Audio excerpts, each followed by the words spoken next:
Hi everyone, and welcome to the January 2008 edition of Wavelength. Back in October, Governor Rick Perry appointed 5 new members to LCRA's 15-member board of directors. And on January 10th, he named one of those appointees, Rebecca Klein, as the new board chair, replacing Ray Wilkerson, who served as chair since 2004. Rebecca Klein lives in San Antonio and represents LCRA's electric service area. She is the former chair of the Texas Public Utility Commission and is principal of R.A. Klein & Company. She holds a law degree from St. Mary's University and is a lieutenant colonel in the U.S. Air Force Reserve. At this time, Brenda Adair of Blanco County is a vice president with Wells Fargo Bank in Austin. She attended the University of Houston and sees providing parks, water, and electricity to this rapidly growing region as LCRA's biggest challenge. Steve Ballas represents Colorado County. He is a pharmacist, owns Eagle Lake Drug Store, and also owns and manages a rice farming operation. Ballas is a graduate of the University of Texas in Austin. Franklin Scott Spears represents Travis County. He is an Austin native who now lives on Lake Travis and says he appreciates firsthand the challenges LCRA faces in providing water to our rapidly growing basin. Spears earned his law degree from St. Mary's University. Bobby Steiner, a former world champion rodeo cowboy, represents Bastrop County.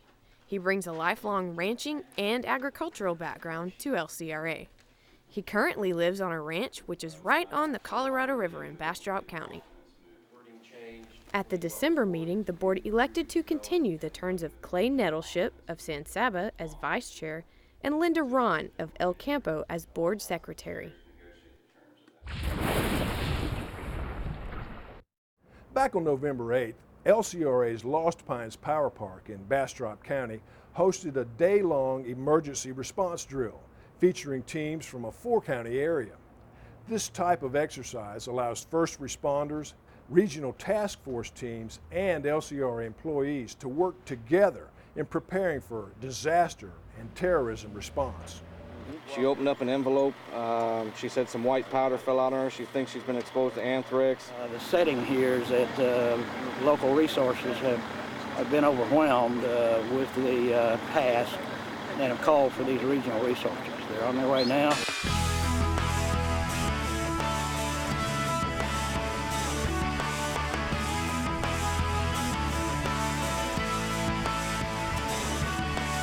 Once a year, the 4 Seaburn teams need to exercise, need to get out and actually demonstrate what they do. Seaburn strike team stands for chemical, biological, radiological, nuclear, and explosive.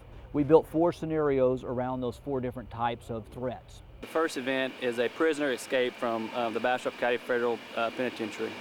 And he's in the back, and he's down, he's injured, but we can't get to him because we have some sort of chemical release.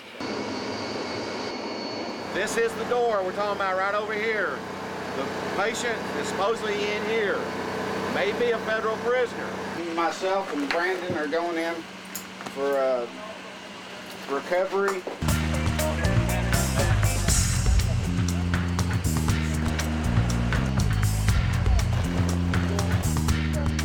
Objective, get the person out. Watch her, look around. So make sure there's nothing else there. If you see something, get the hell out.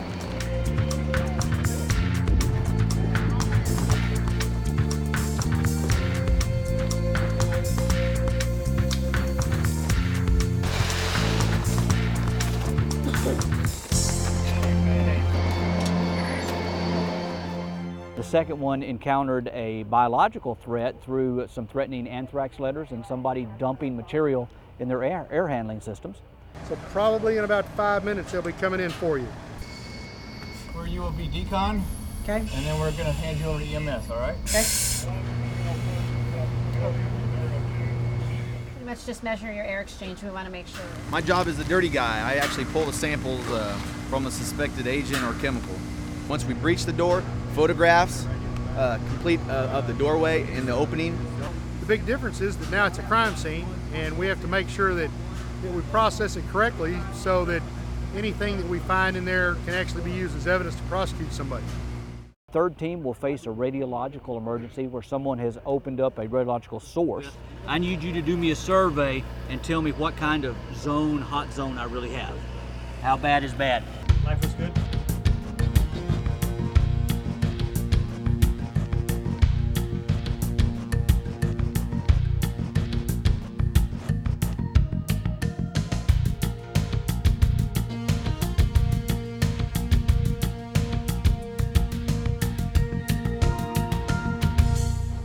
And then the fourth team is an explosion or a suspicious package that turns out to be a bomb. These tanks all contain diesel fuel, low-grade diesel fuel.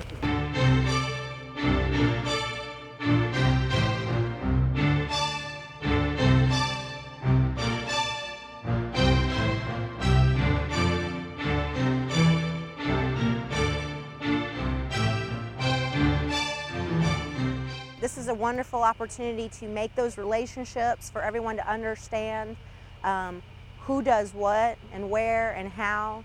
The managers and commanders of these incidents that have to unify to make decisions because we're all involved in it, see each other, they know each other, and those relationships are fostered prior to an event. You don't want to meet anybody during an emergency. You want to have this situation played out in a safe, controlled environment, and one that we can review to improve our response down the road.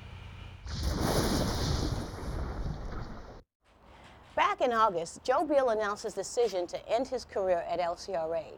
He started in 1995 as executive manager of water services and became LCRA's 8th general manager in January 2000. Joe is an engineer and he loves to build things. He loved to visit the big power plants and dams at LCRA, but most of all, he loved the employees. In his own words, Joe Beal takes us on a trip down memory lane to look at just some of the highlights of his career. There's a feeling in the organization that is hard to describe, but it's good, and it's different from the way it was, and I feel really good about that. I would like to entertain a motion to hire Joe Beal as the general manager of the LCRA Board. Motion passes unanimously. Joe, congratulations. Let me say to you that, and to all of the staff at LCRA as well, that I consider it an extreme honor that you have chosen me to be the general manager. I told Joe I'd leave him with 2 pieces of advice. Pray for rain and blame it on me. I can assure you I will do both. I'm leaving the job of being LCRA's leader, but you never really can leave LCRA. It becomes a part of you. It will always be there, and I will feel like I'm always a part of LCRA. Man, this is really cool. Can you believe we're 100 feet below water here? You know, you really realize what your job is and what you've accomplished when you see these great facilities, the dams, the power plants, when you see them actually work, and when you know that they are doing good for the people of Texas. You look at the parks, you see the kids having a great time, you know that you're being successful.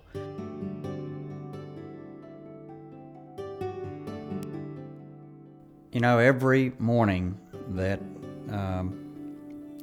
I awakened as general manager, I was excited about what I was going to be doing for the next 24 hours. I often wondered what I would do if somebody had told me just how difficult this LCRA job was going to be. I would like to think that I would have taken it anyway and done what I have done. I've worried about Joe, and when I was the board chair, I tried to get him to slow down just a little bit, which he would not do. But I think it's a 24-hour-a-day job. You know, a lot of our job here at LCRA is to protect this water that we're on here today. It looks really good today, and it's our job to make sure that it looks really good 20 years from now. We lead with our heart when we look far into the future and figure out how to protect the river and to keep its quality good for generations to come. You know, every general manager does the job differently, but every general manager is faced with whatever nature is going to give him or her. There are those that describe this part of Texas as an ongoing drought that is interspersed with floods. But I tell you, I would much rather manage a flood than I would a drought. With a flood, there are things that you can do, and the end is in sight. With a drought, you absolutely are at the mercy of nature. You know, we have our foundation values, and we focused on the foundation values. Joe's been here now over a year. It'll be 2 years in January, I believe, as general manager. So all the folks at the Service Center would like to present you with a white hard hat. All right. With your name. And we do want to thank you for all you've done in supporting the safety program, developing the Executive Safety Council. Really means a lot to us out here, so thank you very much. Thank you. If I am able to leave a legacy behind after I am no longer general manager, it will be that LCRA is a safer place to be than it was before I came here. The culture is now one of safety, and we've worked hard at that. The individuals in the field that are working day by day, the individuals that have the ability to watch out for the back of their fellow workers, they're the ones that accomplish the safety records that we have. Well, you know what the worst day is? It was that afternoon that I learned that we had lost 2 employees, and that we were going to have to let their families know that they weren't going to come home. One of the worst days of my life. Certainly my worst day at LCRA.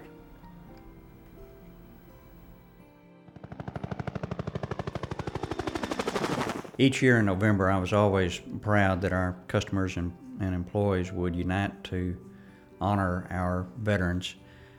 It became a tradition, and I think it's a great tradition, and I hope it continues over the years. I think it means a lot to the veterans themselves and to the families of those veterans. I personally look forward to Tom's success. I think he'll be an outstanding general manager for LCRA. I am proud to have preceded him, and I hope that I'm around to see what the 10th general manager looks like. Joe, I'm going to talk to you from my heart. I'm not good at goodbyes, so I'm going to say fare thee well.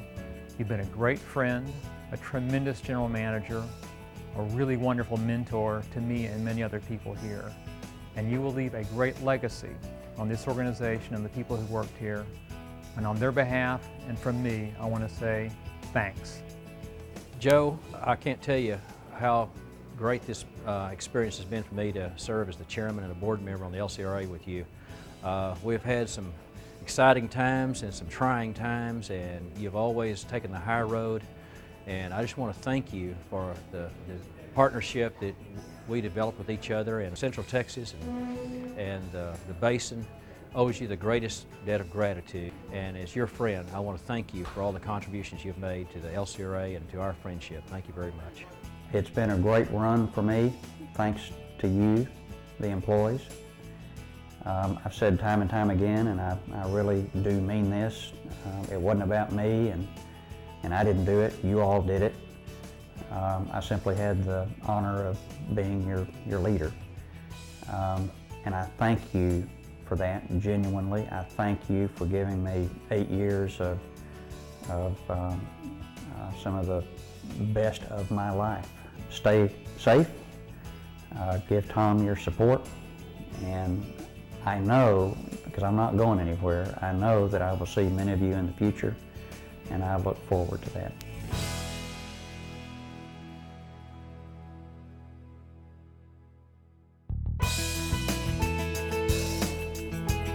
Well, that's it for this edition of Wavelength. We'll look forward to seeing you again next time.